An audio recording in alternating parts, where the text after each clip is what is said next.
Germany के पास 110 leopard tank, जिनमें 88 पुराने लेपर्ड 1 टैंक।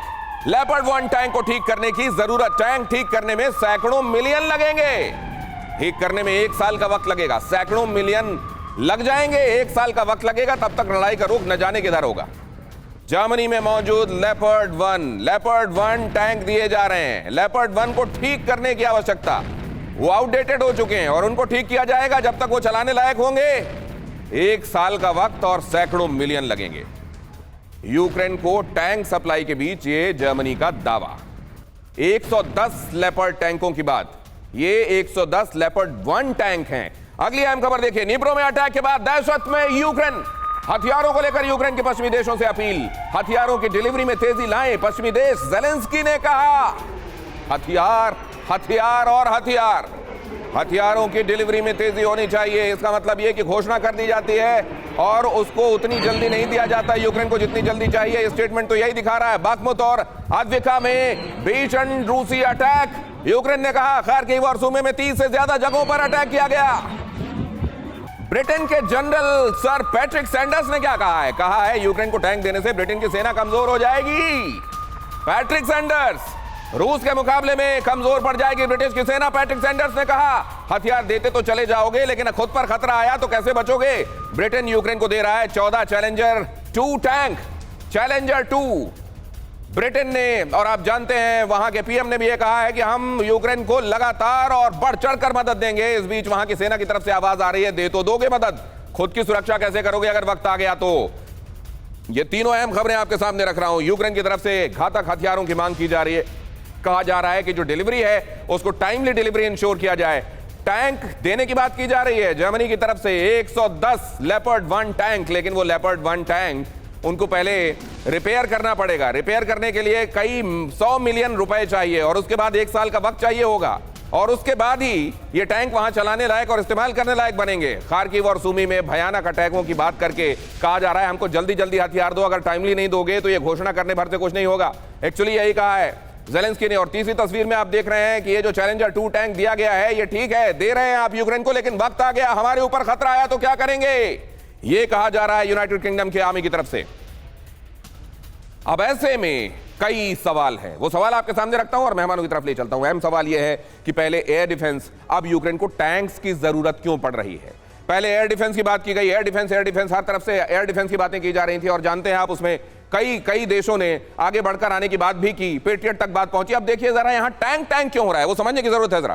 पहले एयर डिफेंस, अब यूक्रेन को टैंक की जरूरत क्यों? पहले ऑपरेशन के चीफ जनरल सुरोविकिन एयरफोर्स से थे और इसीलिए शायद एयर डिफेंस और एयर अटैक हेल्म में था। अब जरा देखिए ऑपरेशन के चीफ जनरल गेरासिमोव थल सेना से हैं और क्या इसीलिए टैंक की बात की जा रही है? आशीष बहुत जल्दी से आप यहां आ जाइए, उसके बाद जनरल दत्ता से मैं ये सवाल लेकर जाना चाहता हूं, लेकिन आपसे ये समझना चाहता हूं कि क्या हमने जो पहले भी देखा था सुरोविकिन के हेल्म में आने के बाद, अच्छा आप लोग ऐसे आ जाइए कि वॉल दिखती रहे और साथ में हम लोग चर्चा करते रहे, क्या ये असल में कमांडर चेंज होने की वजह से टैंक हेल्म में है? क्या वो लोग जो रिजर्विस्ट थे जिनको मोबिलाइज किया गया अब वो सामने जाएंगे और इन्फेंट्री वाली लड़ाई होगी, इसलिए ये टैंक चर्चा में है? बिल्कुल, और जैसे हम बात कर रहे हैं कमांडर के चेंज होने से संकेत दिखता है और साथ ही रशियन डिफेंस मिनिस्टर भी वॉस्टॉक ग्रुप के मिलिट्री हेडक्वार्टर में पहुंच गए हैं। यानी कि आपको ये सारी की सारी जो एक्शन दिखाई दे रहे हैं, जो हमने यहां पर जमीनी लड़ाई का रिजल्ट, आगे फिर सोलेदार पर कब्जा और लिहाजा जमीनी जंग तेज होगी और इसीलिए ज़ेलेंस्की टैंक्स मांग रहे हैं। ये पूरा का पूरा एक पैटर्न है, वेदर ओरिएंटेड भी पैटर्न है।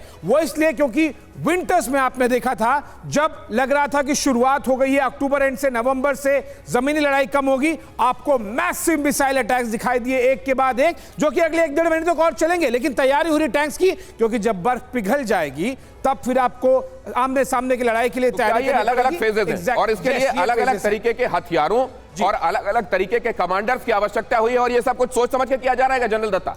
देखिए ऐसा है कि जो अभी चीफ ऑफ स्टाफ लगे हैं जनरल वैलेरी ग्रेस्को, वो एक मैकेनाइज्ड फोर्सेस के मतलब एक्सपीरियंस है उनका बहुत ज़्यादा। आज के दिन में रशिया में सबसे ज़्यादा एक्सपीरियंस मैकेनाइज्ड वॉरफेयर का और टैंक वॉरफेयर का उनका है।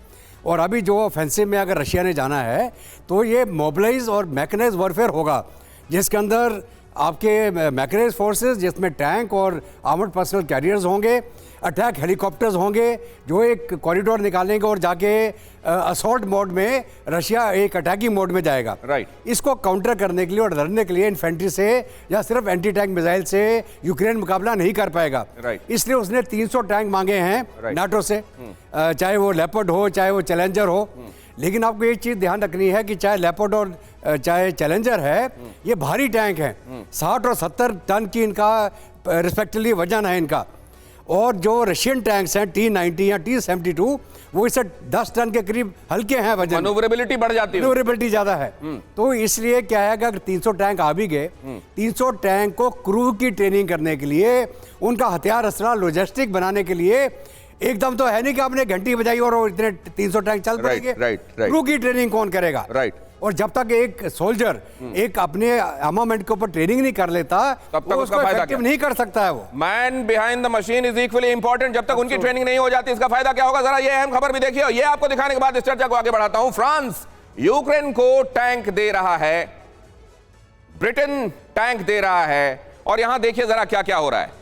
जर्मनी, ब्रिटेन, पोलैंड, फ्रांस, ये सब टैंक दे रहे हैं, लेकिन इनमें से बहुत ज्यादा कई सारे टैंक्स ऐसे हैं जो इस्तेमाल के लायक अभी फौरन ही नहीं है। ये अनाउंसमेंट हो गया, दुनिया ने सुन लिया, टैंक दे रही है। कौन सी कंट्रीज दे रही है, कितने सारे दे रही है, लेकिन क्या ये इस्तेमाल के लिए उस समय कार आमद भी होंगे या सिर्फ नाम के लिए होंगे? अब जरा देखिए इसको।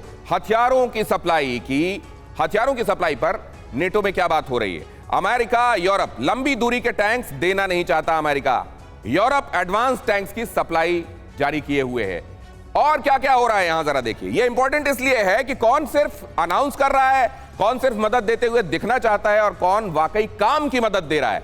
अमेरिका युद्ध को लंबा खींचना चाहता है ताकि उसका मिलिट्री इंडस्ट्रियल कॉम्प्लेक्स इसी तरीके से बेनिफिटेड होता रहे। यूरोप रूस को हर हाल में हराना मकसद है। यहां पर यह डिफरेंस ऑफ, इसीलिए यह बात कही जा रही है कि दोनों के लिए इस हथियार को देखने का परसेप्शन अलग अलग है। अमेरिका जिस तरीके से देख रहा है इस जंग को और उससे जो चाहता है वो अलग है। यूरोप जिस तरीके से देख रहा है और जो चाहता है वो अलग है। बेशक नेटो के छतरी तले ये सब एक हैं, लेकिन ये अलग अलग तरीके से इसको देख रहे हैं। हथियारों की सप्लाई में इसीलिए अमेरिका की तरफ से ढिलाई हो रही है और यूरोप चाह रहा है हथियारों की सप्लाई में टॉप गियर लगाया जाए, जल्दी जल्दी दिया जाए। इसीलिए पोलैंड की तरफ से ये बातें आप देख रहे हैं।